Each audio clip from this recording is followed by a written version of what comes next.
नमस्कार दोस्तों, आप सभी का एक बार फिर से स्वागत है सिग्मा गुरुकुल के मिशन इंस्पेक्टर बैच की सीरीज में। और आज हमारा 95th डे अगर हम बात करें कंप्लीट होने जा रहा है लास्ट फेज का बच्चों। यानी कि आज मंडे है, इसका मतलब ये हो रहा है कि इस वीक जो है वो आपका मिशन इंस्पेक्टर बैच जो है वो कंप्लीट हो जाएगा। चलिए शुरू करते हैं। कुछ क्वेश्चंस रह गए थे, मैंने आपको याद होगा जो बच्चे इस क्लास को रेगुलरली देख रहे थे कि कुछ मेंस के ऐसे क्वेश्चंस थे जो मैंने आपको फॉर्मेट्स में डिवाइड कर दिए थे। और ये सारे क्वेश्चन मैं आप लोगों को पहले भी बता चुका हूँ, मैंने आपको एसवी बख्शी की स्पेशल बुक में से करा दिए। इससे क्या होता है कि शुरू से मैं कह रहा हूँ कि अगर आप लोग इंग्लिश के लिए अच्छे से एसपी बख्शी, किरण पब्लिकेशन और ज़्यादा से ज़्यादा एक मिरर ऑफ कॉमन एरर, अगर आप ये 3 बुक्स अच्छे से पढ़ लेते हो तो काम आपका बन जाता है। हालांकि किरण पब्लिकेशन की बुक से ही सारी बातें बन जाती है। ठीक है, चलिए शुरू करते हैं बिना देरी करे हुए। आप भी मेरे साथ के साथ आंसर देने की कोशिश करना। चलिए, sentence number 1, question number 1 same format में कि 5 आपके पास स्पेलिंग चेकर्स होंगे, 5 हमारे पास क्लॉज टेस्ट होंगे, 5 इडियम्स एंड फ्रेजेस होंगे, 5 फिलअप्स होंगे और 5 हमारे पास वन वर्ड सब्स्टिट्यूशन होंगे। जो पहले 5 है वो हमारे पास बच्चों स्पेलिंग चेकर्स हैं। देखते हैं। पहली स्पेलिंग लिखी है प्रोफेसर, दूसरी लिखी हुई है डायरेक्टर, तीसरी लिखी हुई है teacher and the fourth one is head master. तो आप पढ़िए, प्रोफेसर की स्पेलिंग बच्चों यहां गलत लिखी है, क्योंकि प्रोफेसर की जब हम स्पेलिंग लिखते हैं तो एफ ई के बाद डबल एस ओ आर आता है, यानी कि सिंगल एफ और डबल एस का यूज किया जाता है। So first is the correct answer. ठीक है, अगला देखते हैं। लिखा हुआ है राइम, रेस्टोरेंट, रिसीट और प्रेफर्ड। आप सबसे पहले तो देखो, रेस्टोरेंट की स्पेलिंग यहां पर ठीक है, लेकिन एग्जाम में बच्चे गलती क्या करते हैं, आर के बाद ई लगा देते हैं, जो कि गलत होता है, R E N T. Same referred की भी स्पेलिंग सही है, बच्चे यहां पर गलत करते हैं, सिंगल आर लगा देते हैं। गलत तो हमारे पास रिसीट गलत लिखा हुआ है, क्योंकि रिसीट की स्पेलिंग में ई पहले आता है और टी आई जो होता है वो बाद में आता है। आप पढ़ो, इसमें आई पहले है और ई जो है वो बाद में है। अगला देखते हैं क्या लिखा हुआ है। पहले लिखा हुआ है सेंसर, क्रिटिसिज्म, हेलीकॉप्टर और अप्रूवल। सेंसर और क्रिटिसिज्म दोनों सेम होता है, सिंपल सा सेंस देता है, निंदा करना, है ना। और अगला है हेलीकॉप्टर। आप सबको पता है हेलीकॉप्टर में सिंगल एल का यूज करा जाता है बच्चों, तो इसीलिए हमारे पास यहां पर सिंगल एल आना चाहिए था, डबल एल नहीं आना चाहिए। चलिए अगला देखते हैं क्या लिखा है। सब्सिक्वेंटली बिल्कुल सही है, सब्सिक्वेंटली और इवेंचुअली दोनों वर्ड का मतलब सेम होता है बच्चों, दोनों मतलब सेम होता है। इसका सेंस होता है इसके बाद। आप इसको जनरल अपनी इंग्लिश में भी यूज करा करो। ठीक है, सब्सटेंशनली, सब्सटेंश आपने बहुत बार सुना होगा, सब्सटेंशनली बिल्कुल सही लिखा है ना, डबल एल है। हाँ ठीक है, क्या सेंस में होता है इसका, वेरी लार्ज के सेंस में होता है, ये भी ज्यादा के सेंस में होता है। सॉलिसिटेशन, ये बिल्कुल सही है, सॉलिसिटेशन यूज करा जाता है कि a request for something, a request for something. ठीक है, लेकिन ये चीज स्पेशली अगर मैं बात करूं, स्पेशली या फिर यूजुअली अच्छा वर्ड है यहां पर, यूजुअली इन मनी, है ना, मनी से रिलेटेड यूज करा जाता है। और सेंटिमेंटली, ये भी सही लिखा हुआ है, ये इमोशन के लिए यूज करा जाता है। तो सारी स्पेलिंग सही है। सिंगल टी एल वाई बिल्कुल सही है। सब्सटेंस, ये भी सही है। सॉलिसिटेशन, डबल एल तो नहीं आता है यहां पर, नहीं डबल एल ही आता है। चलो मेरे हिसाब से बच्चों ये चारों स्पेलिंग सही है, आप एक बार भी चेक, खुद भी चेक कर लेना। ठीक है, सेंटिमेंटली डबल एल सही है, टी सही है, डबल एल सही है। ठीक है, मेरे हिसाब से सही है, एक बार आप फिर भी चेक कर लेना। ठीक है, चलिए अगला, कॉलेजल सेंसस, ये गलत है, कॉन्सेंसस गलत है ना, क्योंकि तो कॉन्सेंसस में यहां पर एस ई एन यूज होता है। ठीक है, और मैग्निफिशेंट बिल्कुल सही है। मैग्निफिशेंट क्या होता है, शानदार, शानदार। और अगला अगर हम बात करें आर्टिकुलेट, ये तो मैंने बहुत बार सीखा है, एक्सप्रेशन के लिए यूज करा जाता एक्सप्रेस करने के लिए हो जाता है। और कोलोसल अगर हम यूज करें तो ये यूज होता है लार्ज के लिए, वेरी बिग या फिर वेरी लार्ज के लिए, ठीक है। सो करेक्ट आंसर हमारे पास सिंपल सा कौन सा हो जाएगा भाई, बी, ठीक है ना, कॉन्सेंसस। और ये किसके लिए यूज होता है बच्चों, एग्रीमेंट के लिए यूज होता है, ठीक है ना। और एग्रीमेंट भी सभी के एग्रीमेंट के लिए ये यूज करा जाता है। तो B is the correct option. अगला नेक्स्ट हमारे पास बच्चों ग्रुप ऑफ वर्ड्स, और ग्रुप ऑफ वर्ड्स को हम लोग क्या बोलते हैं, OWS, यानी कि वन वर्ड सब्स्टिट्यूशन, अनेक शब्दों के एक शब्द। देखते हैं क्या लिखा हुआ है। A person who thinks that bad things are more likely to happen और emphasizes the bad part of a situation. एक ऐसा व्यक्ति जो हर चीज में नेगेटिव चीज को पहले देखता है, जो भी चीज होने वाली है। तो आपको मैंने बहुत बार पढ़ाया ये वर्ड पैसिमिस्ट। कौन सा वर्ड होता है भाई, पैसिमिस्ट। ये हमेशा बैड के लिए यूज होगा और ऑप्टिमिस्ट हमेशा गुड के लिए यूज होगा, इसलिए बिल्कुल अपोजिट वर्ड है। और मिसएंथ्रोपिस्ट कौन होता है, कि वन हु हेट्स पीपल, है ना, यानी कि जो लोगों को पसंद नहीं करता या अवॉइड करता है। कंप्लेनर तो कंप्लेन करने वाले को बोलते हैं ना। चलिए अगला, the act of habit of talking in one's sleep. एक ऐसा वे जिसमें आप लोग सोते समय बोलते हो, उसको क्या बोलते हैं। तो इसके लिए मैंने आपको एक ट्रिक सिखाई है, सॉम, याद है, इसका मीनिंग ही स्लीप होता है। तो यही आंसर हो गया। और सॉम्निलॉक्विस्ट होता है एक व्यक्ति, याद है, कौन सा वर्ड होता है भाई, सॉम्निलॉक्विस्ट, ठीक है। कौन होता है, एक ऐसा व्यक्ति जो रात में सोते समय बोलता है। और वैसे भी लॉका जहां पर आ गया वहां पर स्पीक यूज होता है, इसका मतलब, है ना। इसी से याद होगा लॉक्वेशियस वर्ड भी बना होता है बच्चों, है ना, क्योंकि इसको बोला जाता है जो बहुत ज्यादा बोलता है, LOQUACIOUS, ठीक है। तो सॉम्निलॉग्यू, तो ये वर्ड होता है जिसमें एक्ट होता है। और एक वर्ड और होता है सॉम्नम्बुलिस्ट, ये भी वर्ड याद करो आप लोग, ठीक है। सॉम्नम्बुलिस्ट होता है एक ऐसा व्यक्ति जो रात में सोते समय चलता है। A person who walks while sleeping is called somnambulist, एक व्यक्ति होता है, ठीक है। तो ये यूज करा जाता है किसके लिए भाई, वॉकिंग के लिए। और आप नोटिस करो इसमें भी SOM लिखा हुआ है ना। सॉलिलॉग्यू, मोनोलॉग्यू, ये दोनों वर्ड सेम होते हैं। The act of telling story होता है, एक्ट ऑफ टेलिंग स्टोरी या फिर स्पीच के लिए यूज करा जाता है।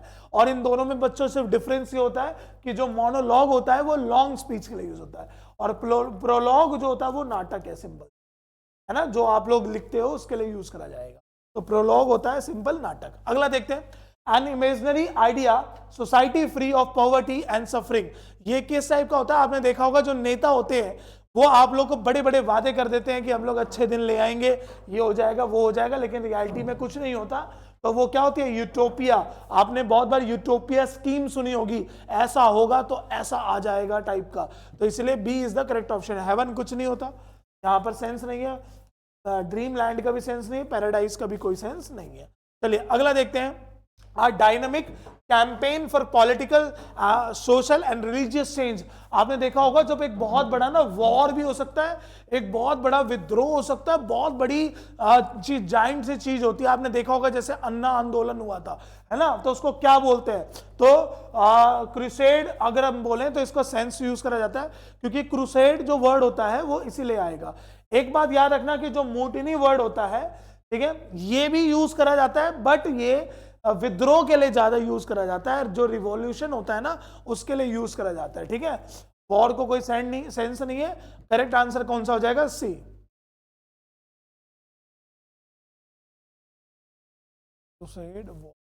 ठीक है, चलिए अगला, an arrangement of flowers that is usually given as a present. जो गिफ्ट में प्रेजेंट दिया जाता है किसके लिए भाई, फ्लावर्स के लिए। बास्केट में, ब्रैकेट में, बुके में या बुटीक में। तो बुके होता है ना भाई, और बुके की स्पेलिंग भी बच्चे याद रखो भाई, BOUQUET, ठीक है, बुके। चलिए नेक्स्ट देखते हैं। नेक्स्ट हमारे पास बच्चों पैसेज जो है वो एक क्लॉज टेस्ट के सेंस में है ना। तो क्लॉज टेस्ट आपको पता ही है कि किसी भी पैराग्राफ के अंदर जब फिल इन द ब्लैंक्स आप आपको लिख दोगे तो वहां पर वो क्लॉज टेस्ट बन जाता है। चलो पढ़ते हैं। Isoria's origin stretches back to prehistoric times and this spot on Morocco's Atlantic coast, है ना, यानी कि ये एक जगह का नाम है जो कि मोरक्को में है, जो वर्ल्ड की बहुत महंगी कंट्री में से नाम आता है ना। तो Atlantic coast that dash a centre of culture and commerce ever since dash centuries the harbor town was an important trading post dash port, a seaport, and as the northwestern terminus of a caravan dash stretching across the desert to Timbuktu dash Africa's interior. यानी कि यहां पर Morocco Antarctic coast की बात कर रहा है जहां से सामान को लाया जाता है और भेजा जाता है। देखते हैं एक बार क्या क्या लिखा हुआ है, ठीक है।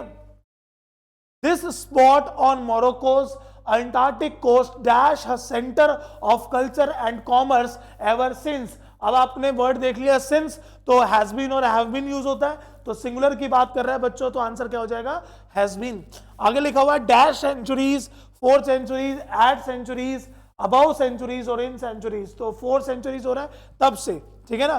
The harbour town was an important trading post dash both as, from both तो होता नहीं, एट भी नहीं होता, एज सही लग रहा है, as both a sea port and, हाँ यहां पर भी एज है ना, तो एज का ही सेंस आ रहा है, ठीक है।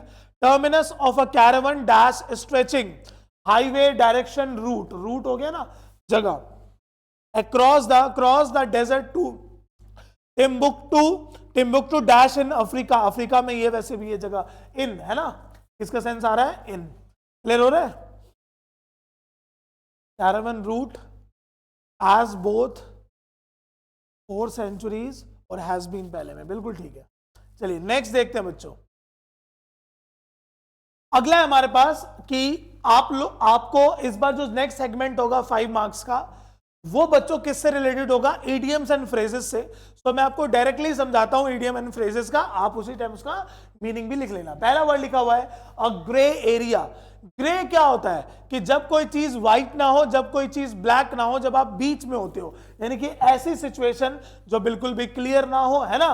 तो आप पढ़ो ये क्या लिखा हुआ है, an unclear situation is called a grey area, ध्यान रखिए। अगला लिखा हुआ है to be in the dark, कहते हैं ना इसने मुझे अंधेरे में रखा। जब आप किसी चीज से अवेयर नहीं होते, कोई चीज आपके पीठ पीछे होने लग जाती है, तब आप वहां पे यूज करते हो to be in the dark. देखो क्या लिखा हुआ है, bad mood, face dark, afraid of darkness, not to know something others are aware of. आगे ना सेंस डी का। अगला पढ़ते हो अंडर व्रैप्स। अंडर व्रैप्स होता है जब आप किसी चीज से कंसील रहते हो भाई, यानी कि सीक्रेट यूज होता है। कौन सा वर्ड यूज होता है भाई, सीक्रेटली के लिए यूज करा जाता है, और इसके लिए अंडर अ रोज भी यूज करा जाता है। अंडर अ रोज भी बच्चों इसके लिए यूज करा जाता है, ठीक है। चलिए अगला लिखा हुआ है on tenterhooks. Tenterhooks का मतलब सेंस हो गया कि जब आप किसी चीज के लिए नर्वस होते हो कि कोई चीज होने वाली है, यानी कि यहां पर यूज होता है कि नर्वसली आप किसी चीज के लिए नर्वस हो रहे हो, कोई चीज होने वाली होती है ना। क्या हो जाएगा जब आप किसी चीज के लिए क्या हो भाई, टेंस हो, है ना, नर्वस। अगला to go red in the face. To go red in the face का सेंस होता है कि आपका चेहरा किसी बात की वजह से उतर जाना, यानी कि आप फिर से किसी चीज के लिए एम्बैरेस्ड हो जाना, या फिर आप किसी चीज के लिए क्या नाम है, हाँ एम्बैरेस का सेंस अच्छा है, ठीक है, यानी कि बी में आ रहा है ना, अबैशमेंट, वर्ड कौन सा था, अबैशमेंट, है ना। चलिए अगला नेक्स्ट है हमारे पास बच्चों फिल इन द ब्लैंक्स। एक बार पढ़ेंगे और इसका आंसर देने की कोशिश करेंगे। लिखा हुआ है कि हाईमेंस हेल्थ हैज, या पर्सन का नाम है, dash ever since he has refused to get himself treated, यानी कि उसने सिचुएशन और वर्स्ट कर ली। तो ये वर्ड देखो क्या लिखा हुआ है, डिस्पैरेज्ड, ठीक है, डेप्रिशिएटेड को कोई सेंस नहीं है, और डेनिग्रेटेड, और डिस्पैरेज्ड दोनों का मतलब सेम होता है, निंदा। इसका भी सेंस क्या होता है बच्चों, निंदा, ठीक है। और डेटोरेटेड का सेंस होता है टू बिकम वर्स, है ना। डेटोरेटेड का क्या सेंस होता है, टू बिकम वर्स्ट। चलिए अगला लिखा हुआ है use your logical thinking for dash decisions today as you will certainly succeed, ठीक है। तो डेस्परेट, सीवियर, सीवियर तो नहीं होगा, क्रिटिकल होगा, है ना, क्रिटिकल होगा, डेंजरस नहीं होगा, सीवियर तो होता है गंभीर के सेंस में यूज होता है, गंभीर के सेंस में यूज होगा, है ना। तो C is the right option. अगला it was difficult to dash Gopal to watch a horror movie. देखना क्या लिखा हुआ है, कॉन्फर, परसुएड, डिसुएड और कंसल्ट, क्या सेंस हो सकता है देखिए। कॉन्फर करने का मतलब क्या होता है, ये तो होता है किसी चीज के लिए डिस्कस करना, सेंटेंस में सेंस आ रहा है किसी चीज के लिए मनाना, तो परसुइड करना किसी चीज को क्या होता है भाई, मनाना, है ना। तो वो उसको हॉरर मूवी देखने के लिए मनाना है। और डिसुएड होता है किसी चीज को रोकना, अपोजिट वर्ड हो गया ये इसका, ऐसा वर्ड हो गया भाई, अपोजिट वर्ड। चलिए नेक्स्ट वर्ड देखते हैं क्या लिखा हुआ है कि she knew that to apologise would dash to admitting she had failed. ठीक है, टेंटलाइजिंग, टेंडम, टेंटामाउंट और टेंजिबल। टेंजिबल जो चीज दिखती नहीं है, सॉरी दिखती है, वो इनटेंजिबल होता है। ठीक है, देखो किसके सेंस में यूज हो सकता है ये। टेंटामाउंट किसके सेंस में होता है, जो भी नेगेटिव इफेक्ट्स होते हैं, नेगेटिव वैल्यूज में खासकर यूज करा जाता है ये, कब यूज करा जाता है, तो पढ़ो वो अपोलोजाइज किसके लिए करेगी, जो भी उसने वही गलत चीजें कर रखी होंगी, है ना। और टेंडम के सेंस में यूज होता है ये, उस बाइसाइकिल को यूज करा जाता है जो किसके लिए होती है भाई, 2 सीट्स के लिए यूज करी जाती है जब ये वर्ड यूज करा जाएगा। ठीक है ना भाई, टेंजिबल हो गया, टेंटामाउंट हो गया। और टेंटलाइजिंग मतलब होता है किसी चीज को क्या करना, किसके सेंस में होता है ये, ललचाना, है ना, किसी चीज के लिए ललचा देना, उसके सेंस में यूज करा जाएगा ये वर्ड।